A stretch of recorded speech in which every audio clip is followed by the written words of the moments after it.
Test 2. You will hear a number of different recordings, and you will have to answer questions on what you hear.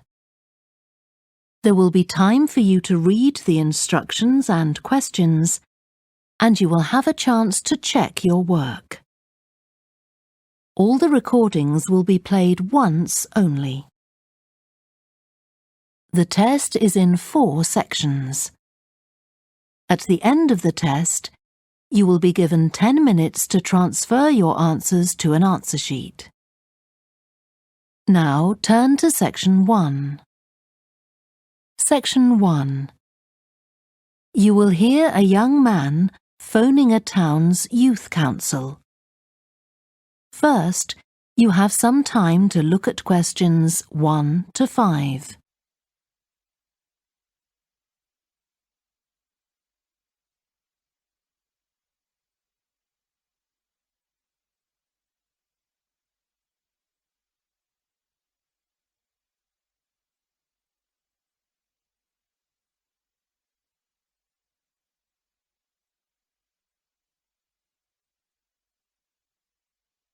You will see that there is an example that has been done for you.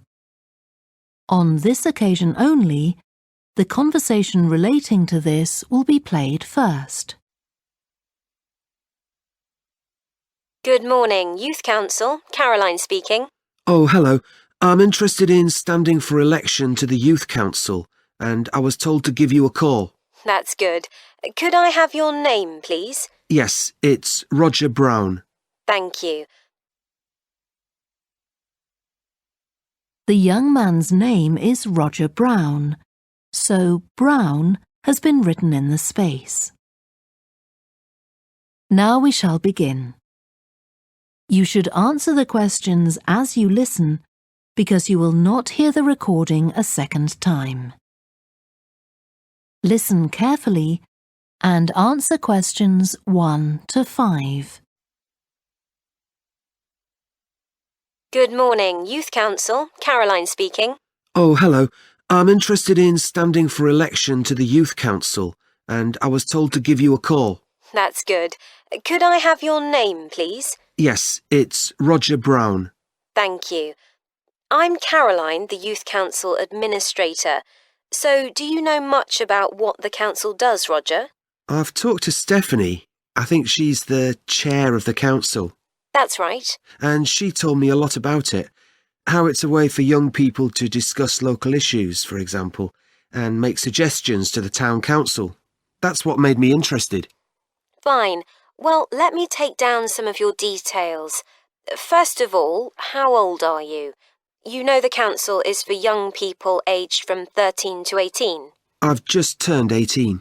And where do you live, Roger? Well, that's a bit complicated. At the moment, I'm looking for a flat to rent here, so I'm in a hostel from Monday to Friday. I go back to my parents' place at the weekend. OK, so where's the best place to send you some information about the council? Oh, to my parents' address, please. That's 17 Buckley Street, Buckleigh Street, Stamford, Lincolnshire. Though you don't really need the county. Oh, I know Stamford. It's a lovely town. And what's the postcode? PE9 7QT. Right, thank you. So are you working here or are you a student? I started studying at the university a couple of weeks ago, and I've got a part-time job for a few hours a week. What do you do? Well, I've done several different things. I've just finished a short-term contract as a courier, and now I'm working as a waiter in one of the big hotels. Uh-huh. That can't leave you much time for studying. Oh, it's not too bad. I managed to fit it all in. What are you studying? My ambition is to go into Parliament eventually, so my major subject is politics. That's partly why I think the Youth Council is important and want to be a part of it. And I suppose you're also taking a minor subject, aren't you? I know a lot of people study economics too. I chose history. To be honest, I'm not finding it as interesting as I expected. Before you hear the rest of the phone call, you have some time to look at questions 6 to 10.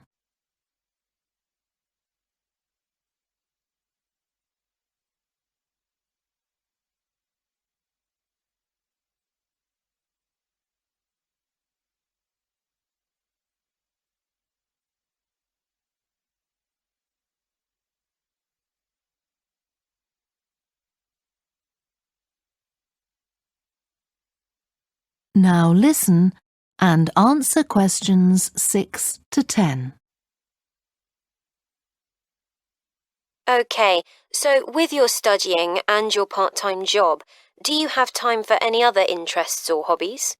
Well, I spend quite a lot of time cycling, both around town to get to university and to work, and also long distance, from here to London, for instance.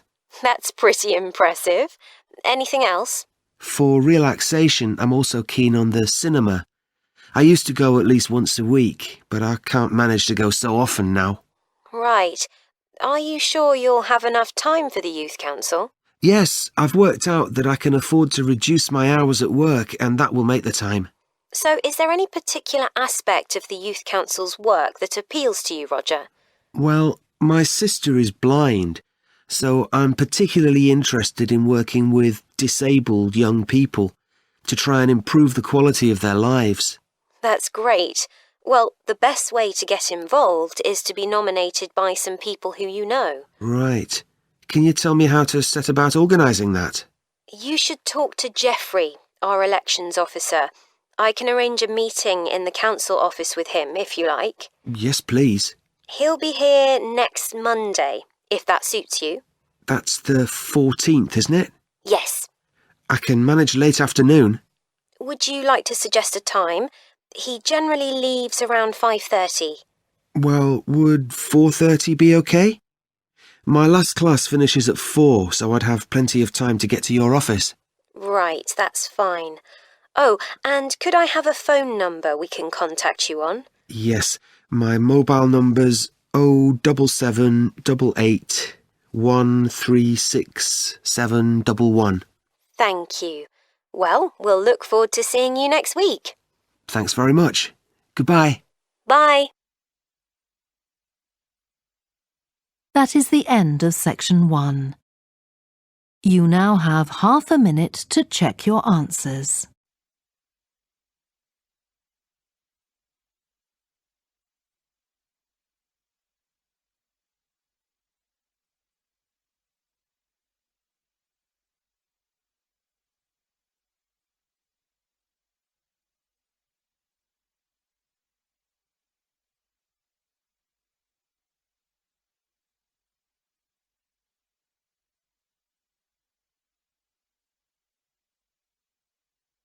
Now turn to section 2.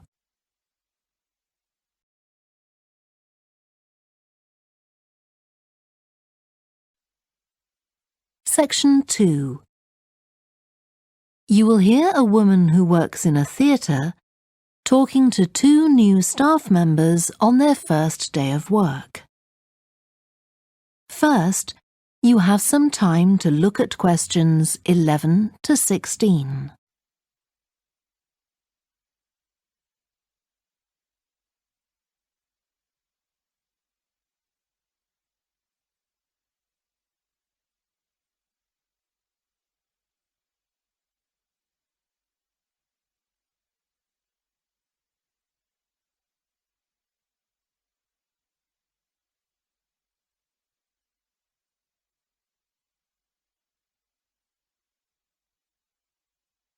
Now listen carefully and answer questions 11 to 16. Hi, great to see you. I'm Jodie, and I'll be looking after both of you for the first month you're working here at the Amersham Theatre. I'll tell you something about the theatre now, then take you to meet 2 of the other staff. It's an old building, and it's been modernised several times. In fact, as you can see, we're carrying out a major refurbishment at the moment. The interior has just been repainted, and we're about to start on the exterior of the building. That'll be a big job. The work's running over budget, so we've had to postpone installing an elevator. I hope you're happy running up and down stairs. When the theatre was built, people were generally slimmer and shorter than now, and the seats were very close together. We've replaced them with larger seats, with more legroom. This means fewer seats in total, but we've taken the opportunity to install seats that can easily be moved to create different acting spaces. We've also turned a few storerooms over to other purposes, like using them for meetings. We try hard to involve members of the public in the theatre. One way is by organising backstage tours, so people can be shown round the building and learn how a theatre operates. These are proving very popular. What we're finding is that people want to have lunch or a cup of coffee while they're here, so we're looking into the possibility of opening a cafe in due course. We have a bookshop which specialises in books about drama, and that attracts plenty of customers. Then there are 2 large rooms that will be decorated next month, and they'll be available for hire, for conferences and private functions, such as parties. We're also considering hiring out costumes to amateur drama clubs. Now I want to tell you about our workshops. We recently started a programme of workshops that anyone can join. Eventually, we intend to run courses in acting, but we're waiting until we've got the right people in place as trainers. That's proving more difficult than we'd expected.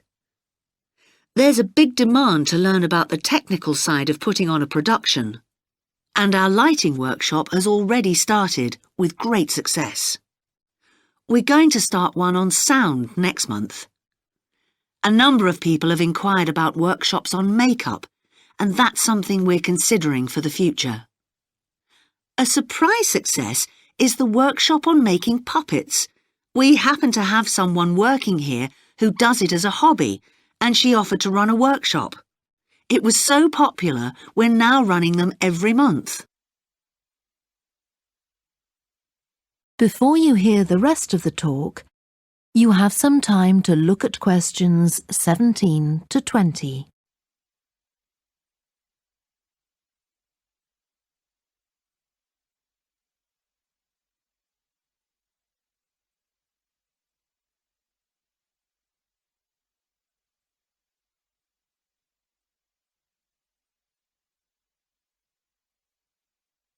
Now listen and answer questions 17 to 20.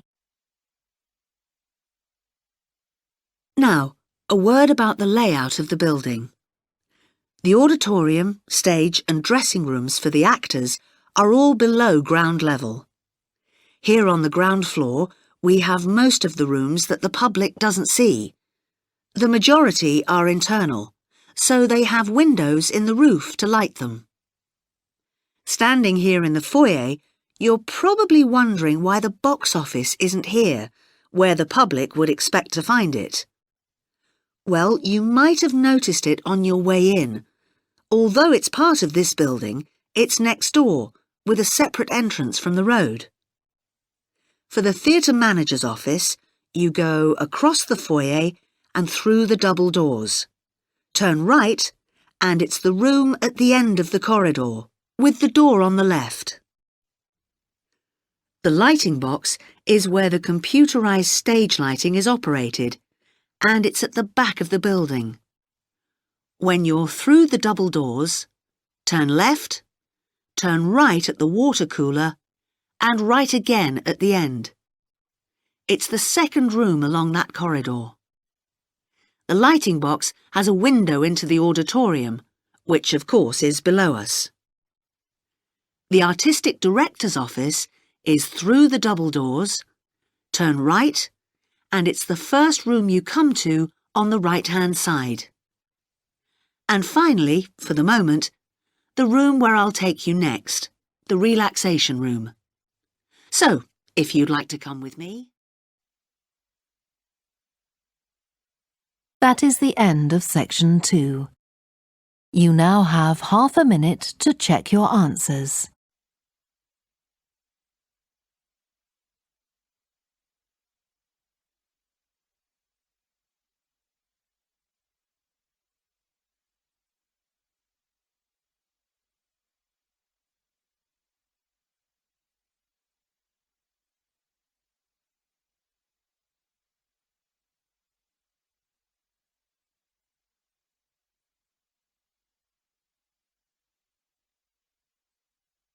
Now turn to Section 3.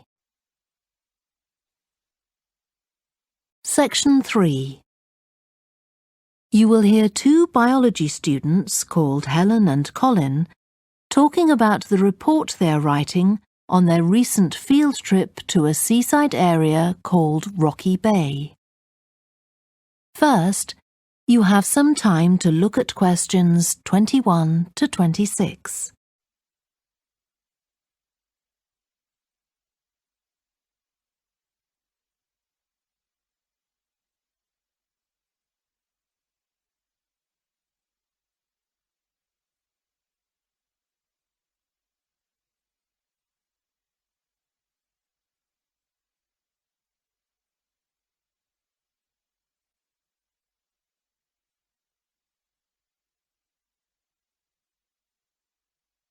Now listen carefully and answer questions 21 to 26.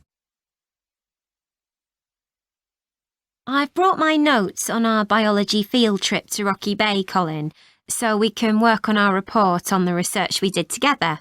OK. I've got mine too. Let's look at the aims of the trip first. Right. What did you have? I just put something about getting experience of the different sorts of procedures used on a field trip. But we need something about what causes different organisms to choose particular habitats. I agree.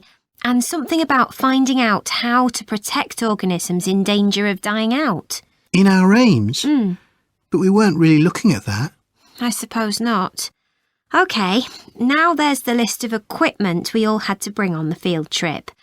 What did they tell us to bring a ruler for? It was something about measuring the slope of the shore. But of course we didn't need it because we were measuring wind direction and we'd brought the compass for that. But not the piece of string to hold up in the air. Didn't Mr. Blake make a fuss about us leaving that behind? Yeah, he does go on. Anyway, it was easy to get one from another of the students. Now, the next section's the procedure.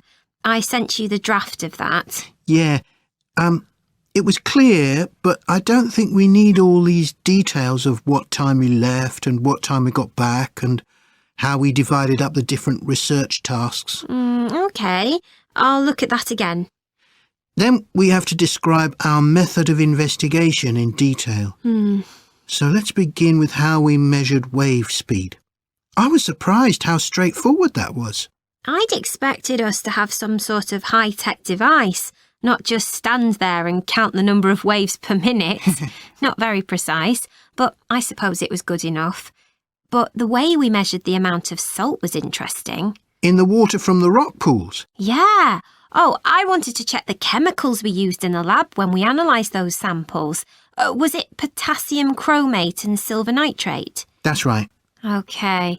And we need the map of the seashore. You just left that to me. And I had to do it while the tide was low. Well, that was OK, but the place I started it from was down on the beach. Then I realised I should have gone up higher to get better visibility, so I had to start all over again. But at least I'd got the squared paper, or I'd have had problems drawing it all to scale. Yeah, it looks good. We could get a map of the region off the internet and see if we need to make any changes. I had a look, but I couldn't find anything. But you took some pictures, didn't you? Yeah, I'll email you them if you want. OK. I'll make my amendments using those. Then I can scan it into our report. Great. Before you hear the rest of the discussion, you have some time to look at questions 27 to 30.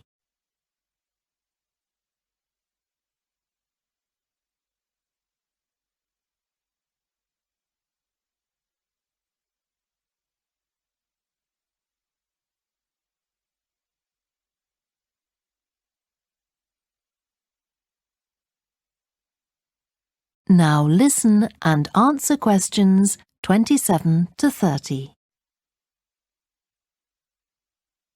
Now, when we get to our findings, I thought we could divide them up into the different zones we identified on the shore and the problems organisms face in each zone.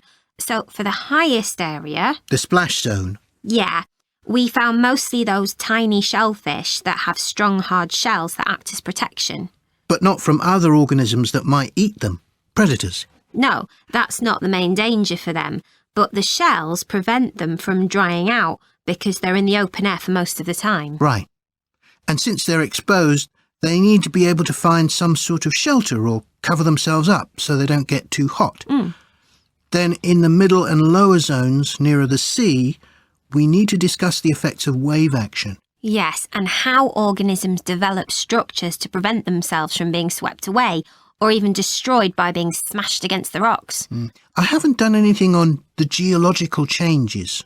I don't know what to put for that. No, we weren't concentrating on that. Maybe we need to find some websites. Good idea.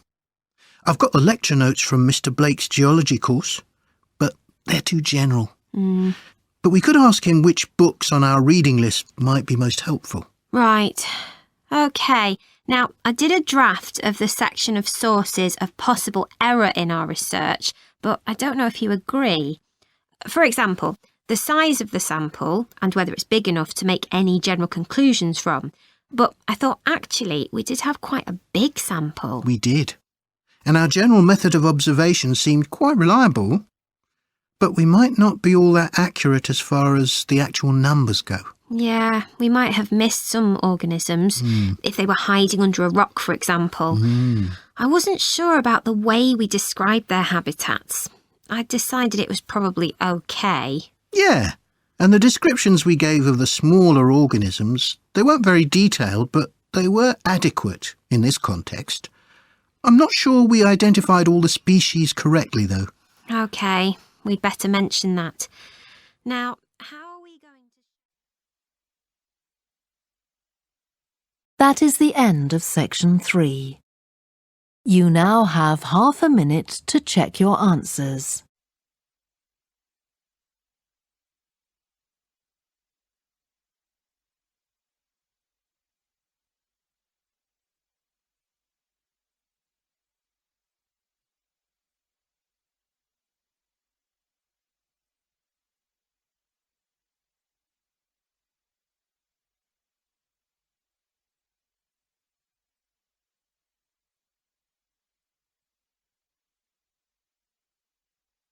Now turn to section 4.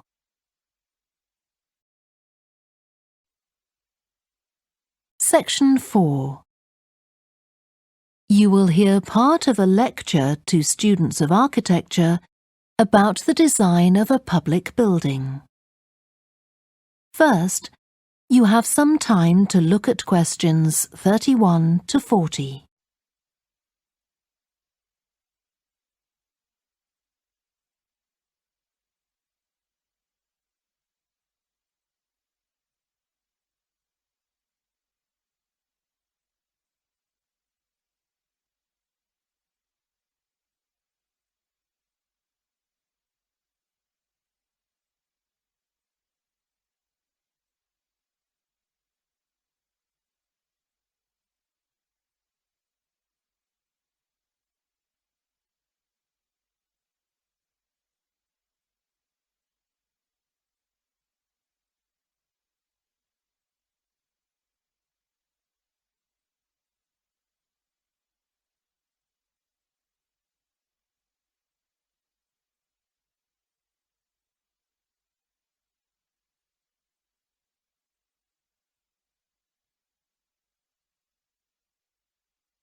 Now listen carefully and answer questions 31 to 40. We've been discussing the factors the architect has to consider when designing domestic buildings. I'm going to move on now to consider the design of public buildings And I'll illustrate this by referring to the new Taylor Concert Hall that's recently been completed here in the city. So, as with a domestic building, when designing a public building, an architect needs to consider the function of the building.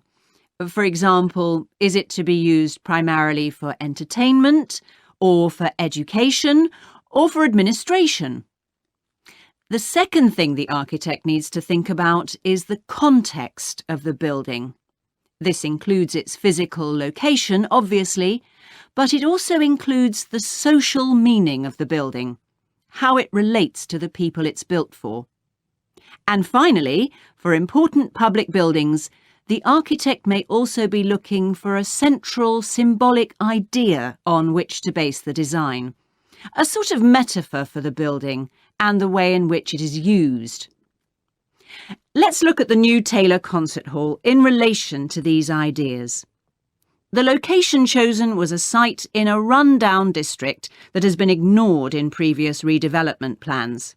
It was occupied by a factory that has been empty for some years. The whole area was some distance from the high-rise office blocks of the central business district and shopping centre, but it was only 1 kilometre from the ring road. The site itself was bordered to the north by a canal, which had once been used by boats bringing in raw materials when the area was used for manufacturing. The architect chosen for the project was Tom Harrison. He found the main design challenge was the location of the site in an area that had no neighbouring buildings of any importance. To reflect the fact that the significance of the building in this quite run-down location was as yet unknown, he decided to create a building centred around the idea of a mystery, something whose meaning still has to be discovered. So, how was this reflected in the design of the building? Well, Harrison decided to create pedestrian access to the building and to make use of the presence of water on the site. As people approach the entrance, they therefore have to cross over a bridge. He wanted to give people a feeling of suspense as they see the building first from a distance and then close up. And the initial impression he wanted to create from the shape of the building as a whole was that of a box. The first side that people see, the southern wall, is just a high, flat wall uninterrupted by any windows. This might sound off-putting, but it supports Harrison's concept of the building, that the person approaching is intrigued and wonders what will be inside. And this flat wall also has another purpose. At night time, projectors are switched on, and it functions as a huge screen onto which images are projected.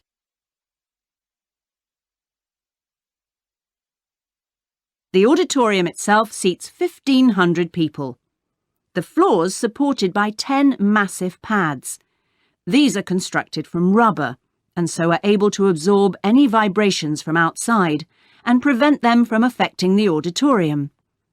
The walls are made of several layers of honey-coloured wood, all sourced from local beech trees. In order to improve the acoustic properties of the auditorium and to amplify the sound, they are not straight, they are curved. The acoustics are also adjustable according to the size of orchestra and the type of music being played. In order to achieve this, there are 9 movable panels in the ceiling above the orchestra, which are all individually motorised. And the walls also have curtains which can be opened or closed to change the acoustics. The reaction of the public to the new building has generally been positive. However, the evaluation of some critics has been less enthusiastic. In spite of Harrison's efforts to use local materials, they criticise the style of the design as being international rather than local, and say it doesn't reflect features of the landscape or society for which it is built. That is the end of section 4. You now have half a minute to check your answers.